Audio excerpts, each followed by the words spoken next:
Hey there, friends. Welcome to Just the Gems. I'm Brandon, and I was thinking, it might be time once again to take a list of video games that I enjoy and put them into a specific order to attempt to quantify my feelings about them.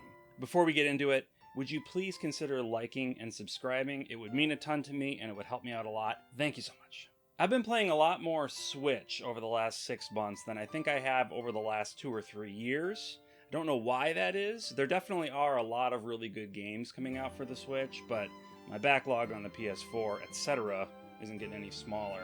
But as I've been playing through all of these various Switch games, it kind of dawned on me that the Switch is not just a JRPG powerhouse, which it absolutely is. It's a little bit crazy, but also it seems to be home to some very unique JRPGs. So why not take a break from your busy day and watch me present to you my top 5 off the beaten path JRPGs on the Nintendo Switch. What do you think, Iba? I think you're a doofus, and nobody wants to hear your opinion about video games. She's great. Everybody knows Final Fantasy and Dragon Quest. My mom knows Final Fantasy and Dragon Quest, and she's never played a video game in her life. It's a testament to the viability of JRPGs that series like that exist and have enough of a presence to cross over into the mainstream consciousness. But I'm not here to talk about the fantasies or quests of the world, regardless of how final or dragony they might be. I want to step off Broadway and find the theaters a few blocks down that are putting on shows the big guys wouldn't dare. Stories that are maybe a little too esoteric for general audiences. The production values might not be Broadway caliber, but the performances are solid and the book and music are tight. Have I driven the analogy into the ground yet? Yes, these JRPGs might not show up on Amazon's bestseller list, and even if they do, they don't carry the cultural cachet to stick around in the collective unconscious for long, but they're unique, they're exciting, and above all, they're fun. Let's get into my top 5 off the beaten path JRPGs on the Nintendo Switch. Look up Off the Beaten Path JRPG in the dictionary, and you'll be wasting your time because that's not a common enough expression to be featured in a dictionary. But if it were, there would be a picture of Furyu Corporation next to the definition. In fact, they show up not once but twice in this very list. Their first contribution is Crystar. I've talked about this game in my top 10 favorite Nintendo Switch games video, where it placed 3rd, very impressive. But for the uninitiated, Crystar is a third-person action RPG dungeon crawler with mediocre graphics, so-so controls, and enemies best described as 8 boring monsters palette swapped a dozen times each. So, you might reasonably be asking, why am I wasting your time recommending a game like this? Look, if you're considering a recommendation from me, keep in mind the things that are important to me in a game. The stories, the characters, the music, the things that have a better chance of making me feel something. And Crystar knocks it out of the park in that. It's the story of a teenage girl and her little sister who accidentally find themselves in purgatory. How? I don't know. Don't ask me. After the hero, Ray, inadvertently kills her sister within purgatory, which raises a few theological questions that I will leave for the clergy to sort out, she makes a pact with a pair of demons in the hopes of winning her sister's life back. Along the way, she makes a few friends with similarly dark backstories. You've got the pregnant college student who had her baby stolen away prenatally by a demon, the girl who found herself in a tragic bus accident, the weird kid with ill-fitting clothes. Maybe that doesn't sound so tragic, but you just have to play it, you'll see.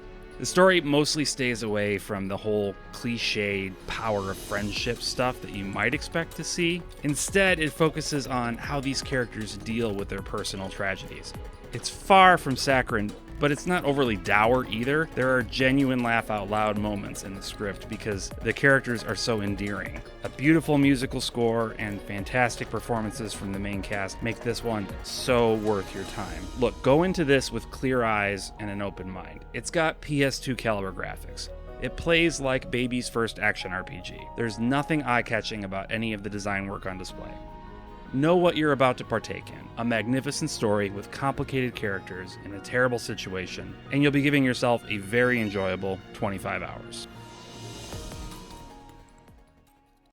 Foo to you, back again with number 4. Fans of Persona will probably feel their ears perking up as I describe this as a game about high schoolers who are fighting for justice against the powers that be. Except in this case, the powers that be are a bunch of other high schoolers who happen to be musicians, and it's all taking place in a virtual world that they're all trapped in. By the way, happy Nerve Gear launch day to all you SAO heads out there. I know I'm a few days late. Video production takes time. Also, I guess Palmer Luckey made a VR headset that can actually kill you. We live in a very stupid world. Anyway, the Caligula Effect is high on style. Running around and getting into battles is genuinely exciting, from the way the background music amps up and adds lyrics to the way the world around you seems to phase out with other people going on with their daily lives behind you just out of reach. The music, by the way, is catchy as heck, like you'd expect a game that bases its entire antagonist society around music to be. Graphically, it fares a bit better than Crystar, but this is a AA title at best, and the dungeons are very Persona 4. Thematically different from each other, but at the end of the day, still just a bunch of rooms connected by hallways. I think of this as Persona's little brother. It apes enough of what Persona does best to give itself a nice hook while bringing its own ideas into play in interesting ways. There are a ton of characters to meet, and almost any of them can join your party. You can't see it, but I'm doing air quotes around that. By and large, outside of the main cast, you can invite most any other student to join up and fight alongside you, often in service of completing a side quest for them, but don't expect much character growth for those types of characters. The main crew gets all of that. And speaking of side quests, this game has maybe too many? If you're a completionist, you are going to be playing Caligula Effect for a long time. I've barely scratched the surface on the optional stuff, and that's probably how I'll leave it, but I like knowing that it's there if I want it. There might be a full review of this one coming in the not too distant future, so stay tuned.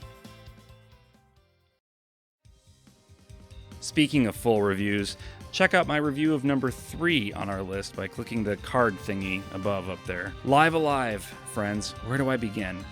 I don't want to spend a ton of time rehashing what I've already thoroughly hashed, but here's the basics, just in case you're unfamiliar and you missed your chance to click the little card thingy a few seconds ago. Live Alive is a remake in the HD 2D style of a Super Nintendo game that only ever came out in Japan. It's similar in style to games like Octopath Traveler or some of the Saga games, where you play through 8 mini JRPGs as different characters throughout the ages. Finding out if and how these stories connect to one another is one of the fun parts, so I won't say any more about that, but suffice to say, this is one you will want to see through to completion. And it's hard to put it down anyway, at least for long. Since each story is probably only 2 hours at the longest, it gives you an easy out if you're needing to turn in for the night, but if you're the kind that wants to keep going, it's very, very easy to get hooked into playing just one more story. The battle system is fun, but it's not the highlight for me. This is just an all-around aesthetically pleasing game. Yoko Shimomura did the music, and she knocks it out of the park as always. The HD 2D graphics are eye-poppingly gorgeous, and the stories are all full of interesting characters that leave you wanting more, but in a good way. Except the present-day chapter, which is dumb, but it's set up like a Street Fighter style game where you choose your opponent from a list, and that's pretty cool, I guess. But yeah, the story is just all like, I want to be the strongest in the world, like whatever, guy. I want to play video games and watch YouTube all day, but some of us have to work. We don't always get what we want. Anyway, though this is created and published by Square Enix, it's about as far from Final Fantasy as you can get. It's quirky, it's fun, it's full of heart. If you're even remotely intrigued, check it out. Now, there's no way I would create a list like this and not put some Kiseki love out into the world. The Trails series is my favorite JRPG series, period. Full stop. Exclamation point, comma. Now, some of you might be thinking, hey, Brandon, Trails is pretty popular, isn't it? I hear people on here talking about it all the time. Let me level with you. Come here. Come here. A little closer. Come on. I'm not going to bite. Look. We're nerds, okay?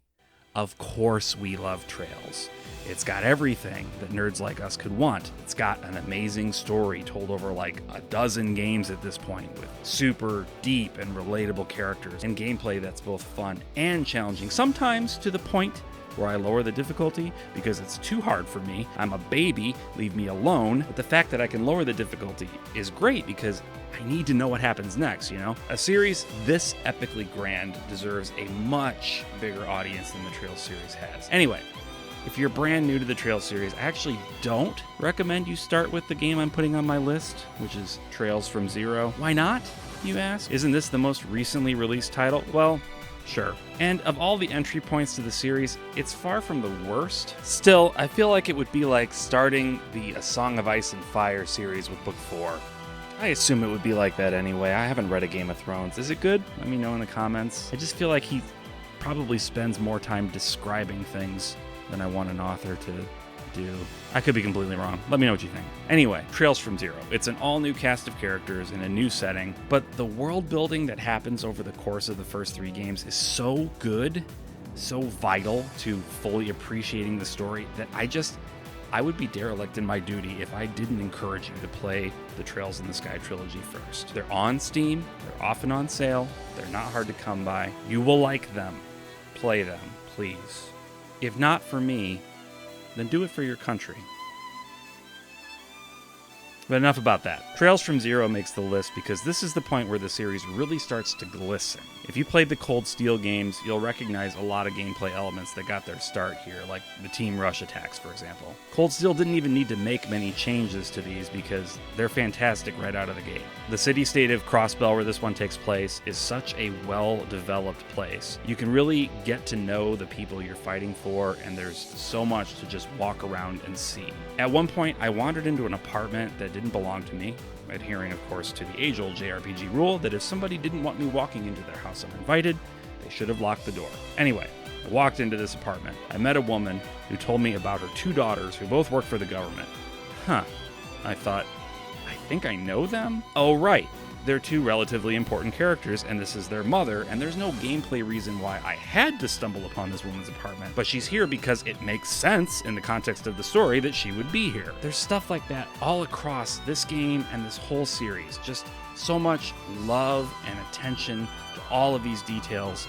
It's amazing. Your teammates are all distinct and interesting characters in and of themselves, but they really shine when they're interacting with each other, which is good because they do that a lot. This is a Trails game after all, so there is a lot of dialogue, like a lot, but it's also good, so I really don't mind, you know? There's more I could say, but I've already spent a lot of time talking about Trails from Zero, and I'm not even to my number 1 game yet, so let me just leave it there. You want to talk Trails with me, though? I always want to talk Trails, so find me on Twitter, please. Let's talk Trails. So if I'm the biggest Trails fanboy in the world, how on earth isn't Trails from Zero my number 1 off-the-beaten-path Swiss JRPG? Well, call it immediacy bias or an addiction to the music of Go Sheena, but at this point in time, I can't award the number 1 spot to anything but Harvestella. If I'm being really blunt, I don't think you can call Harvestella anything but a budget title for Square Enix. Now, budget in this context does not mean it's cheap. It's a regular $60 game like any other. No, it's just clear to me that they didn't have much money to make this game happen. Now, generally this can lead to one of 2 different outcomes. 1, a crappy game that maybe has 1 or 2 good ideas but just can't stick the landing. Or 2, a game that finds a way to shine despite everything it has holding it back. Harvestella is the latter. Super the latter. If the team only had a very small budget to make this game, then they spent that money on the right things. The graphics won't blow you away, but the art style conveys so much beauty with its presentation of this ethereal world that's like a combination of common fantasy and bizarro science fiction. The combat isn't overly deep, but giving you a party full of comrades and a job system that lets you change up your playstyle on the fly makes battles feel fresh. The music isn't, well, no, the music is everything. The music was the reason I bought the game. The fact I ended up loving so much else about it was just a nice coincidence. Speaking of the music, let me rave for a minute about Go Sheena. Man, what he's done is just incredible. This is the guy that scored Tales of Legendia. Have you heard of that one? It's the weirdo black sheep of the Tales of series, a PS2 entry that's stuck to the 2D battle roots of the previous entries when everyone else was getting all hot and bothered for 3D. His soundtrack for that game blew my mind in a way that no game soundtrack has done since Chrono Trigger. It's that good. When I heard Go Shiina was the composer of Harvestella, I knew I'd be picking it up. No question, it was going to happen. The story is way more than I was expecting in what I assumed was a farm sim with some light action combat sort of game. I don't want to go into spoilers, but I'll just say this. Within the first 10 minutes, you're exploring the inside of what seems to be a spaceship. So what I'm trying to say is the story goes some places, and I can't wait to see where it goes next. I'm not done yet, probably far from done, really, but I am hooked. The farming gameplay is addictive, sort of a can't go to bed yet, gotta plant a few more rows sort of thing. The battles are fun, the character designs are very nice. I love this artist, just very, very cool style. And the dialogue is witty and engaging. Square Enix has not been doing a great job of marketing this one, so here, I'll do it for them. Buy Harvestella. Go, now. Thank me later. Well, there you have it. I'm curious to know, what are your top 5 off the beaten path JRPGs? Do you define off the beaten path differently than I do? I'd also like to hear that. Do you think I'm a stupid idiot who should stop making YouTube videos? Well, I don't want to hear that. Just keep that one to yourself, if you don't mind. Subscribe, though. Anyway, I hope you enjoyed this. I hope you will check out some other videos on the channel. I would greatly appreciate it. And until next time, bye.